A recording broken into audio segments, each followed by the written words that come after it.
तो उड़िया बाबा ने उत्तर दिया नियम पालन से। यदि हम नियम पर दृढ़ रहें तो मन हमारा क्या कर सकता है? नियम तो परमात्मा देखता है, हम लोग नियम पर दृढ़ नहीं रहते, इसी से हमारे देश की दुर्दशा है। संध्या वंदन तक का नियम जाता रहा है, भजन करने के लिए नियम की बड़ी आवश्यकता। हाँ, बड़े नियम की आवश्यकता है। तो जैसे प्रातः काल से सायंकाल तक की हर व्यक्ति की अपनी एक दिनचर्या होनी चाहिए। ऐसा नहीं कि आज हम 4 बजे उठे, कल 7 बजे उठे, पर फिर मन को आप कंट्रोल नहीं कर पाएंगे। मन के लिए एक दिनचर्या होनी चाहिए कि हमको 10 बजे सोना है, 4 बजे उठ जाना है, तो फिर 4 से 4:15 नहीं होना चाहिए, 4 बजे उठ जाना, ऐसा नियम बना ले। और उठ करके हमको थोड़ी देर नाम जप करना है, थोड़ी देर हमें वाणी जी का गायन करना है, थोड़ी देर हमें ध्यान, एक अपनी दिनचर्या।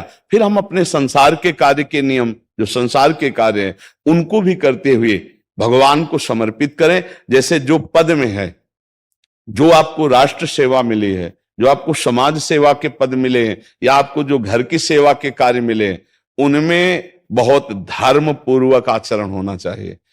अगर आप अधर्म आचरण करते हैं, अपने पद का दुरुपयोग करते हैं, तो आप सुबह जग करके थोड़ा माला चला लीजिए, फिर भी आपका कल्याण नहीं होगा, क्योंकि आप अपने पद का, अपने सेवा का दुरुपयोग कर रहे हैं। जैसे हम जानते हैं कि अधर्माचरण है, ये अधर्मी है, हमें पता है दोषी है, और वो हमको कुछ धन दे देता है, और हम उसको मुक्त करवाने की बात सोचते हैं, और जो निर्दोष है उसको फंसा देते हैं। अब तुम चाहे जितना माला चलाने की कोशिश करो या दान पुण्य करो, वो तुम्हारा अधर्म आचरण, वो अधर्म का धन तुम्हें सतमार्ग में नहीं जाने देगा। नियम लेना चाहिए कि जिस पद में है, जिस धर्म में है, जिस कर्तव्य में है, चाहे कुछ भी हो जाए, हम अपने कर्तव्य से विमुख नहीं होंगे। जितना जप महान है, उतने कर्तव्य महान है। दोनों बातें समझना है। जब माला फेरा और इसके बाद बेईमानी, अधर्माचरण, इनका कोई नियम नहीं है कि हमें कैसे चलना है, तो वो माला काम नहीं कर पाएगा, क्योंकि उसका तभी सत्य भाव माना जाएगा माला जपला जब धर्माचरण है। धर्माचरण नियम से। बोले वो बड़े कट्टर नियम वाले हैं, उनको घूस नहीं, आप उनको भयभीत करके नहीं काम करवा सकते, प्रलोभन में काम नहीं करा सकते। ये हमारी गृहस्थी है ना, तो गृहस्थी के पालन के लिए धन चाहिए, और धन के लिए हम धर्म को आगे रखें, धन को नहीं। धर्म को, हमारा कर्तव्य क्या, प्रायः जैसे पूज्य बाबा ने कहा, आज हमारे देश में बहुत दुर्दशा हो रही है। दुर्दशा हो रही, क्यों? क्योंकि सब अपनी जगह से गलत हो रहे हैं। अगर अपनी जगह हम ठीक रहे तो हमारी दुर्दशा नहीं होगी। नहीं है, हम जानते हैं कि वो दोषी है, पर दोषी हमें पैसा दे रहा है, तो हम वकालत पढ़ी इसीलिए, हम उसको जिताएंगे, तो क्या कोई पाप है? तो उनका खुला पाप है।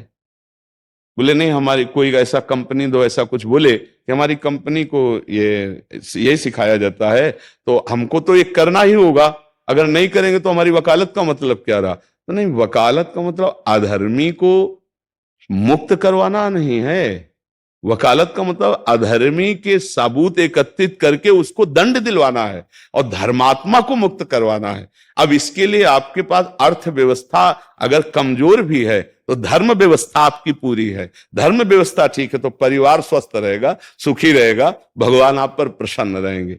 अच्छा, फिर हमने तर्क रखा कि जैसे आपकी बहन के साथ कोई गलत व्यवहार करे, आपको पता है, और वो आपको 10 लाख रुपया घूस दे, तो क्या आप उसका पक्ष लेंगे? नहीं, तो फिर दूसरी बहन के साथ किया है। अब यहां विचार करना है ना, अपने भाई का अगर कत्ल किए हो, मुझे पता हो कि ये दोषी है, तो क्या हम पैसे से उसको मुक्त करने देंगे? लगेगा कि जान की बाजी लगा देंगे, और तुम्हें हम ऐसे ही एक गरीब आदमी की किसी ने हत्या की है, तो आपका पक्ष बनता है।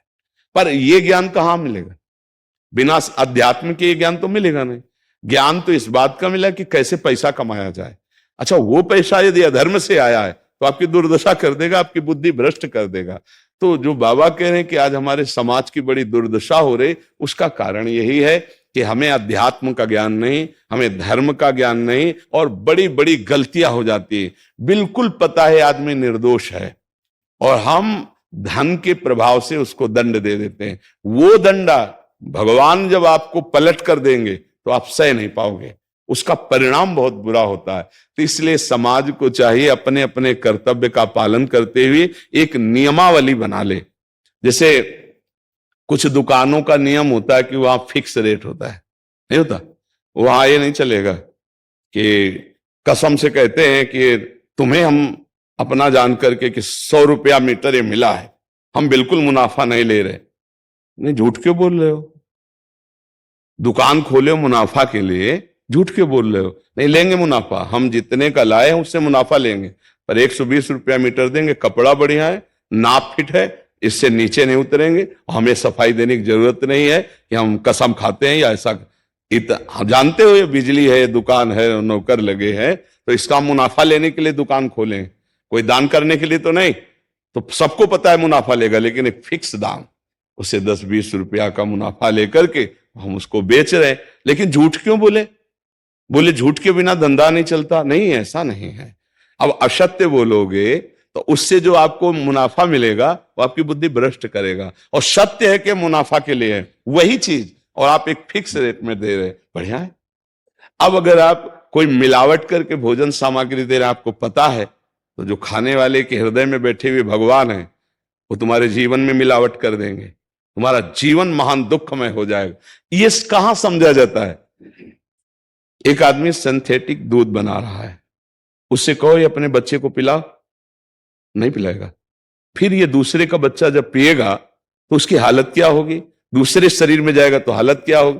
वो केवल धन की बुद्धि रख रहा है।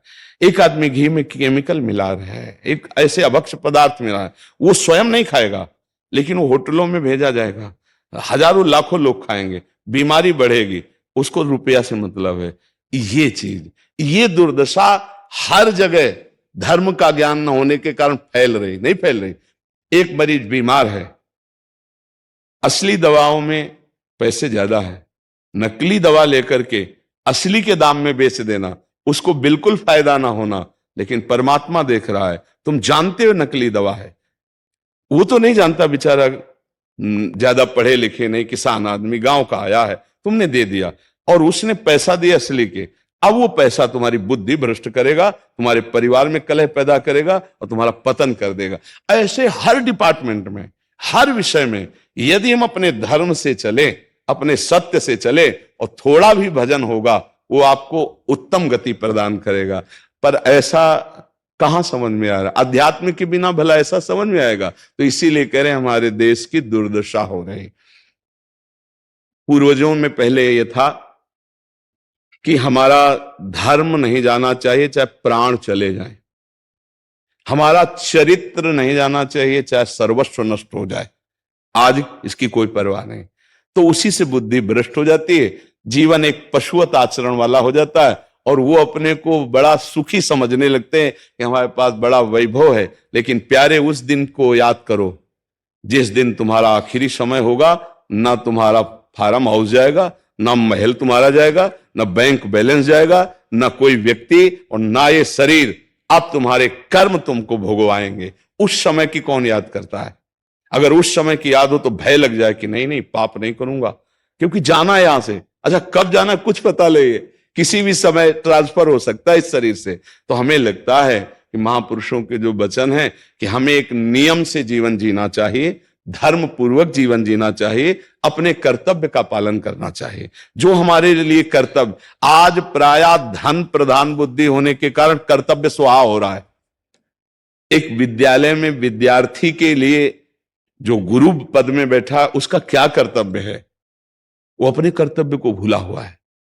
भला छोटे छोटे विद्यार्थियों को, जिनकी नींव पूरे राष्ट्र सेवा में, समाज सेवा में ये बन सकते हैं, अगर उनको हम सही शिक्षा नहीं दी तो उनका पूरा जीवन बर्बाद हो जाएगा। अगर उनको हम गलत सपोर्ट कर दिए तो उनका पूरा जीवन बर्बाद, क्योंकि नया जीवन है। और जगह जगह अपने अपने कर्तव्यों का यदि पालन किया जाए तो पूरा समाज सुखी हो जाए। लेकिन कर्तव्यहीनता आ रही, कोई अपने कर्तव्य को नहीं समझ रहा है।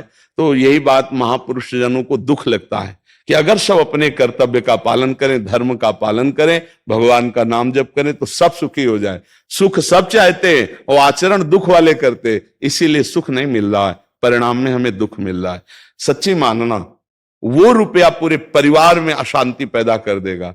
और धर्म पूर्वक 100 रुपया लाओगे और 4-5 परिवार के बैठ के नमक रोटी खाओगे, आनंद से सोओगे, बड़ा प्यार रहेगा, भगवान की कृपा रहेगी।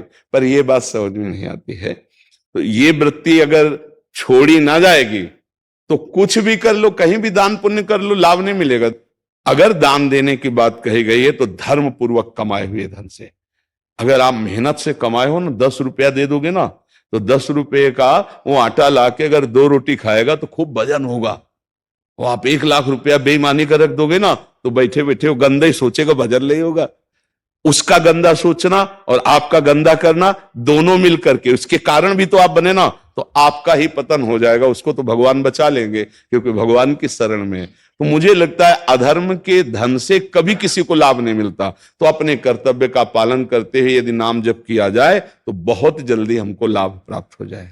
बहुत सुंदर मतलब ये चर्चा होती है। अगर आप लोग इसको धारण कर लें तो निहाल हो जाएंगे। सच्ची कह रहे, ये जो बातें हैं ये बहुत सुंदर जीवन को पुष्ट करने वाली हैं, पर आप धारण कर लें तो बात है। नहीं तो जैसे लाभ दिखाई दे रहा 50,000, तो ये बातें भूल जाओगे, ये बातें अच्छी नहीं लगेंगी। हे यार, बहुत बढ़िया काम घर में आएगा, पर हमारी ये बात ध्यान रखना, वो 50,000 घर में अशांति पैदा कर देगा। सच्ची मानना, आप धर्म से चलना, धर्म से चलोगे तो भगवान तुम्हारी रक्षा में रहेंगे। अधर्माचरण, देखो कैसी कैसी घटनाएं होती हैं। बढ़िया कार है, फिल्मी गाना लगाए चल रहे हैं, और वो एक्सीडेंट हुआ, आग लग गई, बाहर निकल ही नहीं पाए, वो अंदर ही जल गए। क्या हुआ? ये करोड़ों रुपए की कार भूंज दिया तुमको अंदर ही बैठाल के, धू धू करके आग लग गई, अंदर जल। ऐसे जलना चाहते हो या भगवान के आनंद में चिंतन करके शरीर छोटे हो फिर दाह संस्कार हो ऐसे कि सब लोग भगवान के नाम का कीर्तन करते ही जा रहे, फिर आपका अंतिम संस्कार वहां जीवित जल गए? क्या हो सकता है?